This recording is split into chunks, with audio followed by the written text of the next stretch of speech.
This is Plant-Based Briefing, How Smart People Think Their Way Out of Veganism by Emily Moran Barwick at bitesizevegan.org.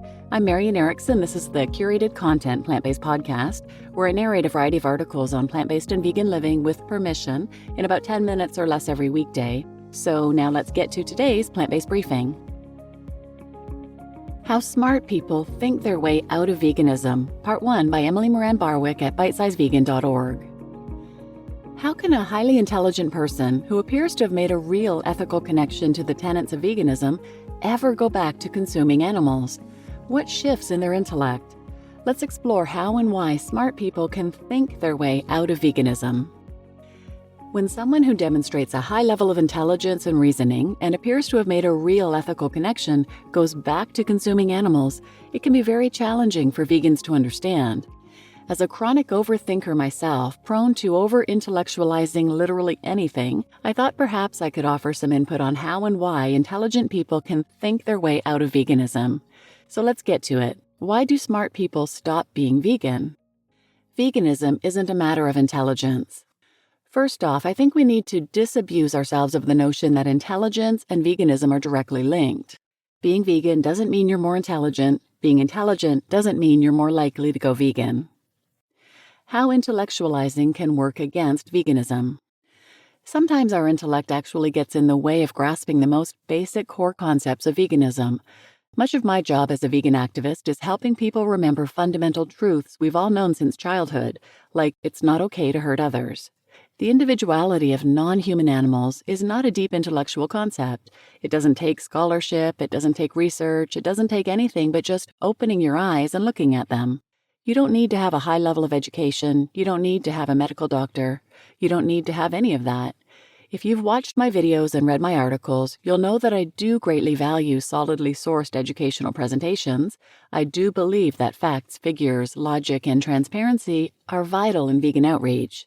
However, when we connect with the ethical concepts of veganism purely on an intellectual level, we risk reducing sentient beings to conceptual abstractions.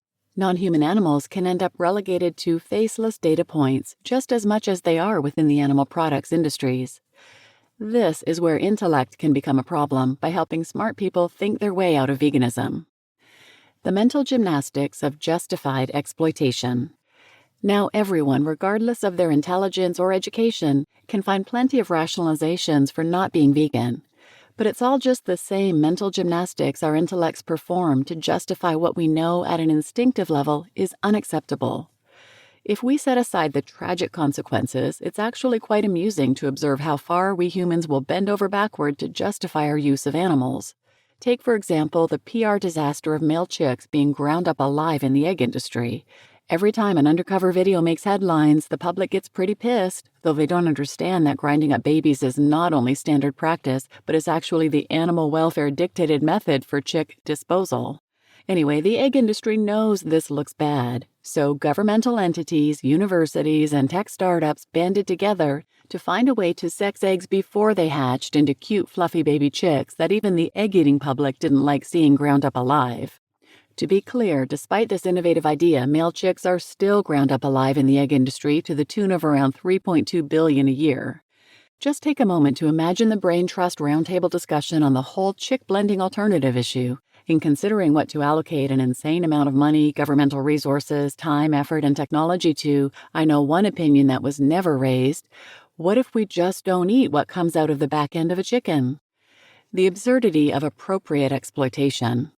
This is the absurdity that arises from simultaneously recognizing the sentience of non-human animals while also holding the necessity of their use as a foregone conclusion. It's the result of reducing living beings to data points, with their value calculated down to the cent. It's the exact driver of animal welfare and humane legislation. It's the very same abstraction of their individuality and inherent rights that can allow one's intellect to shift from advocating for them to haggling over the appropriate terms of their exploitation.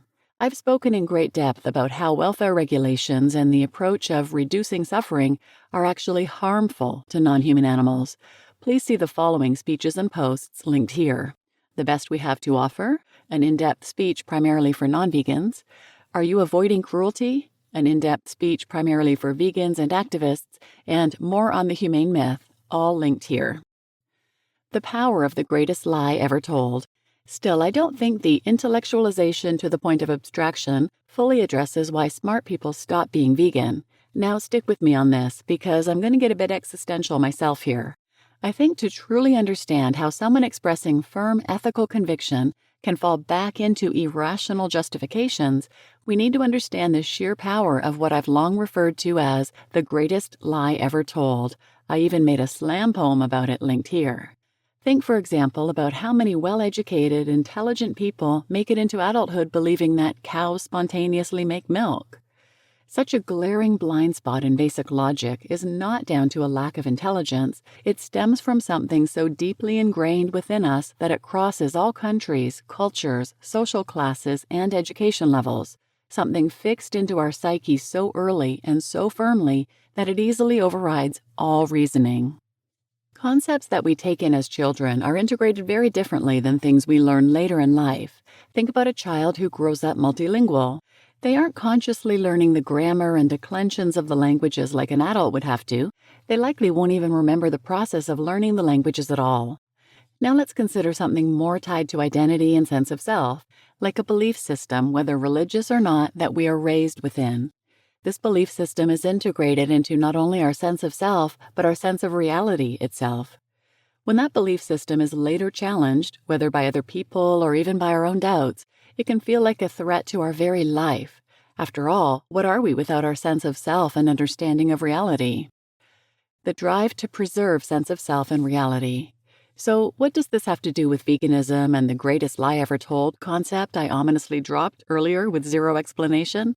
Well, imagine that rather than a belief system taught and reinforced by your family, we're dealing with a belief system taught and reinforced by nearly the entirety of humanity. This is what I mean by the greatest lie ever told. If there's one thing that unites humanity, it is our collective non-questioning of the necessity of using non-human animals. Sure, we may disagree about which animals we can do what to, and we certainly can spend a lot of time on how we can do things to them, but questioning their use at all, much less examining the reality of that use, that is a profound threat to our sense of self. We like to think of ourselves as good and decent people, animal lovers even. Most people don't want to cause the suffering and death of innocent beings. Most people would not slit the throat of a pig or cow standing in front of them. In fact, most people won't even watch slaughterhouse footage. Yet most of those very same people will passionately and vehemently defend their participation in the systematic brutalization of trillions of animals, justifying the very atrocities in the footage that they cannot bring themselves to watch. There's a reason that we keep our slaughterhouses so far from our tables and pay other people to kill on our behalf. The distance allows us to maintain our self-image of good, decent animal lovers. The drive to preserve this concept of ourselves is so strong, and the prospect of confronting the brutality that we've actually been participating in is so horrifying that we will use anything to defend ourselves, no matter how irrational. But unlike less universal belief systems, our reasons don't even have to be good for us to be in good company. Most of the world agrees with us, and we're more than willing to reassure each other within our collective delusion. In closing, I believe that the power of this collective belief and the extreme threat posed by challenging it may help explain how even profoundly intelligent people who have made an ethical connection to the tenets of veganism can be pulled right back into the justifications and rationalizations. In the end, rationalizations and justifications, no matter how eloquently stated, are just that. You just listened to How Smart People Think Their Way Out of Veganism by Emily Moran Barwick at bitesizevegan.org, and I'm your host, Marian Erickson. And I don't come across this very often. I always thought that people who weren't vegan either just didn't have the information or, didn't understand or whatever. But I've come to understand how deeply ingrained these beliefs are with people. We're indoctrinated from infancy, essentially, and it is the greatest lie ever told.